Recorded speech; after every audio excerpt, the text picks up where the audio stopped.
So I think a lot of people um, need to take into consideration where they're going to live. If they're going to stay in the state they're in, if they're going to move to a different state, those kinds of things. They're questions that come up. They came up with us, but we had kind of known we wanted to move to Florida years ago. That was kind of the plan. Um, but a lot has changed in the housing market in the last, obviously, 3 or 4 years since the whole COVID crap. Um, and definitely since the 2008 market crash and et cetera, the housing prices everywhere have gone just crazy. And interest rates are now back up to 7%, which is funny because when my wife and I bought the house that we just sold back in 2003, we bought it 7%. And that was a good rate at that time. And now that people have had a taste of um, 5, 4, 3, for us most recently, before we sold the house, we had refinanced a couple of years ago, like a lot of people did, for a 15-year mortgage down to 2.5% for 15 years. And it was amazing be able to do that and have the equity in the property and have the price line there to work with. And at that time, it shaved a bunch of years off of our process. And we were in a position financially to really kind of ramrod that money through to try to get that house further paid off, because we knew that we wanted to obviously be uh, debt free of our house if we could. Because we knew we wanted to move to Florida. We just didn't know how quickly the steps were going to take. We didn't know it was going to be, 2 years after I got done working, if it was going to be a situation where we worked a few more years up here and then decided to go. But the housing landscape and buying has really changed things. Um, and for us at 7% didn't seem like anything. And I would even say today, if I was going to buy at 7%, I really wouldn't have an issue with that again, because that's what I did before. You just have to make sure that you're still buying the house you can afford. A lot of people buy too much house. That's really why the percentage matters.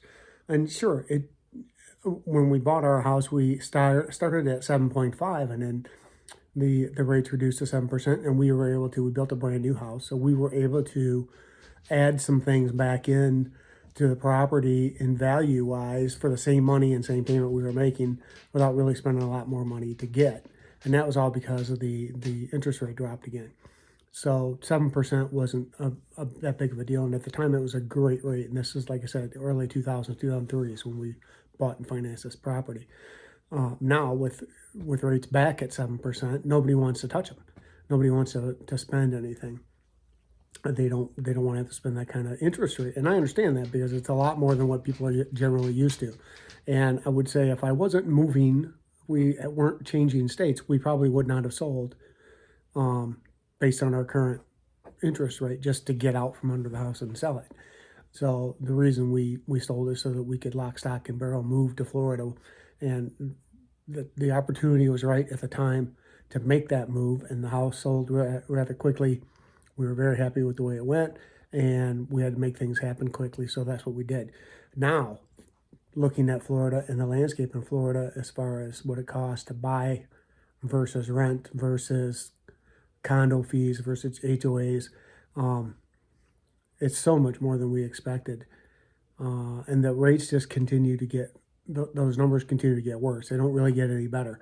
Condo prices have come down, are starting to come down, because they have an overload of inventory in Florida now. And we keep a pulse on the market with some other YouTubers that we follow that are real estate agents. And we have family that have lived in the area, so if they see something good, they let us know. So we keep track of kind of what's going on. And I watch some other YouTubers that are really good with real estate stuff, just to keep an idea what's happening. But what's going on really right now in Florida, especially, is that the condos are coming up for sale, and they have an 8 month um, inventory amount, um, because there's too many items for sale, too many condos for sale in the market right now. So they take forever to sell. Prices are continuing to drop to try to get out from under them. And what you really have to do now as a buyer is that you have to be very specific with your due diligence, because with the new laws and the reserve fees and all the things that are going on down there with the condo associations and HOAs, is that you need to make sure that when you buy that property, that it is up to spec already, and that the reserve income is in there from the previous years of HOA fees to cover any kind of losses to that building. And that way you're not buying into a basically into a money pit, a place that hasn't been assessed properly or hasn't had the HOA fees adjusted properly. They don't have the reserve fees, and then you end up buying something where it's got a special increase or assessment that's added to the property after you buy that might be 50 to 100,000 or more. I've heard stories and watched some of the folks that their HOA fees tripled this year. Well, that's one thing. At least they started to get the condo group got ahead of it. The other story, though, is the folks that didn't have that happen, they had a special assessment set to their unit of 50,000 plus to help get the money together to put the building back to spec and put it safe to inhabit.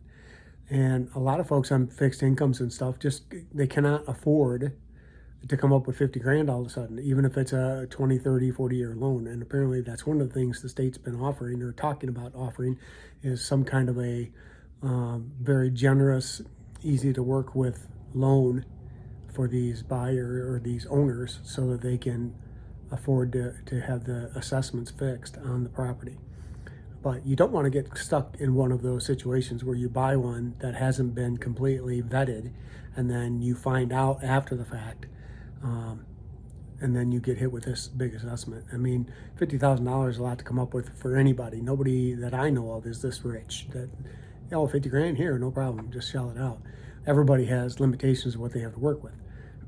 If you're on a fixed income, which will be on a fixed income at some degree, because we're going to try to live off of my pension plus what my wife makes, and then if I work part-time or full-time, either way, that's still a fixed income. I don't care if you make $100,000 a year, that's still $9,000 or $8,000 a month. That's your income. Unless you can turn around tomorrow and pick up an extra 10 grand out of nowhere, your income stays the same. Nobody's getting raises that are 10% every year for the most part. So if your wages are going up 2 and 3 and 4% like mine have over the last 20 years, which is nothing compared to the inflation rate, you don't have extra money coming in. You're just barely keeping up with the cost of inflation.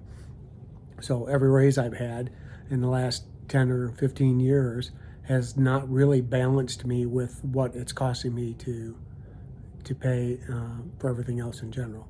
So now I'm looking at, when we first moved my wife down to Florida, we are renting currently in a beautiful place. We're very happy with it. All things being the same, we probably are in no hurry to leave there, meaning that we can take our time and figure out what's going to be the best cause for us. However, it's really hard to be in a position where you can afford to buy something and keep a payment when you consider assessments, HOA fees, taxes, the actual payment itself, and property insurance that is anywhere close to rent price. You can rent nice places, which I know it's crazy to say, for $2,000. That's nothing. But to buy something comparable would cost you $350,000 to $400,000, and that's not including all the other fees and everything included. So now you're looking at a house payment of $3,500 to $4,000 a month. I can easily rent for $2,000 a month. That's the kind of money I was paying with my old house anyway, between taxes and insurance and paying principal and interest. So if I have to pay $2,000 a month to rent forever, I guess that's what we'll do. Because even if you pay cash for a condo, for instance, between HOA fees and taxes and insurance, you could be well into $2,000 a month anyway. I looked at one just the other day that the unit was priced at $370. It was a 3-bedroom, I believe. It was a really nice place, really nice size, good location, like 2,300 square foot, yada yada. And they'd been reducing the price. And I go, what's going on with this? Well, I opened it up and looked at it, and the HOA fee on it was $1,250 a month. So even if you went in and paid cash, you're going to have a 1%, 1.5% tax rate, which is basically the average in Florida is between 1 and 1.5%. So if you spend 500,000, your taxes are going to be 5 to 75. Let's just kind of make it easy number, but 5,000. So if I bought a place for 370, it's going to be approximately $3,700 a year or so for taxes. So that works out to be another divided out by 12, $300, $400 a month for that, $1,250 for the HOA fees on this particular place, and it may cost me $4,000 a month for insurance, or not a month, $4,000 a year for insurance. There's no way to know what that insurance rate is going to be until after you already buy, and it's hard to get a good quote because even the insurance people are looking at what's the assessments, what's the property done as far as being inspected and qualifying under the maintenance standards that the state has put forth. So you really have to know that kind of stuff before you can get good pricing and understand what you're actually going to be paying for. It is not cheap to live in Florida, and we knew that going in, believe me. But that's the other reason that we may rent, who knows, forever. Again, I talked about this in one of the other videos, but part of the situation is that or I specifically want to make sure that whatever we do financially, it will be within my wife's means if something were to happen to me, because I'm quite a bit older, have congestive heart failure, etc. And I don't want her to be in a situation because we said, oh, we need to buy, and we end up buying a place that we can afford with both of us working, my pension, and then eventually my Social Security, and then something happens to me, and then she can't afford it at all. And then she has to sell or move, and etc. And then with the market being as it is, who knows if she can sell easily or not easily, 10 years from now. It's hard to say. So one of the things you definitely need to consider wherever you're going to go is, at least this is my opinion. I'm not a financial advisor. I'm not telling you what to do with your money at all. I'm just telling you my scenario, my situation. This is what we've done, and this is where we're at personally, is that we're going to rent for now and possibly continue to rent if that's what it takes, until the situation rights itself that we could change it. We're not against buying and owning at all, but the last thing I want to do is take money from my 401k to pay down more than 20 or 30% onto a property just to put it into a payment plan that's affordable, especially when these other prices are not fixed. HOA fees go up, insurance costs go up, taxes can go up. So even if you know what your principal and interest payment is going to be, that does not mean that you're locked in at that kind of a number. So these are just all kinds of things you need to consider if you're going to stay where you're at. And I would obviously recommend, I think anybody smart would say, if you're not retired yet and you're going to stay where you're at and you haven't paid for your house, then you need to be jamming on that, because you want to minimize your expenses as much as you can when you go into retirement, regardless of what the situation is. Even if you have money sitting aside to cover everything, everything that comes out of your monthly Social Security and or pension or whatever, it's just less money you have to do the things you really want to be able to do with. So when I'm fully retired, let's say, I want to be able to go to travel a little bit. I want to be able to go to different states and places we haven't been to before, to do some of those things that we've always missed out on. I shouldn't say missed out on. We chose what we did, but the point is that you have to have the money and you have to have the stability to do that and to go places like that, and you have to have the health to get up and go for these walks in the mountains and etc. So all those things matter.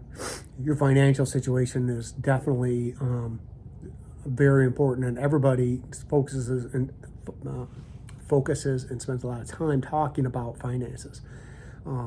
But you got to do what's going to work right for you, and that's what I would recommend for anybody. Okay, thanks for watching. See you next time.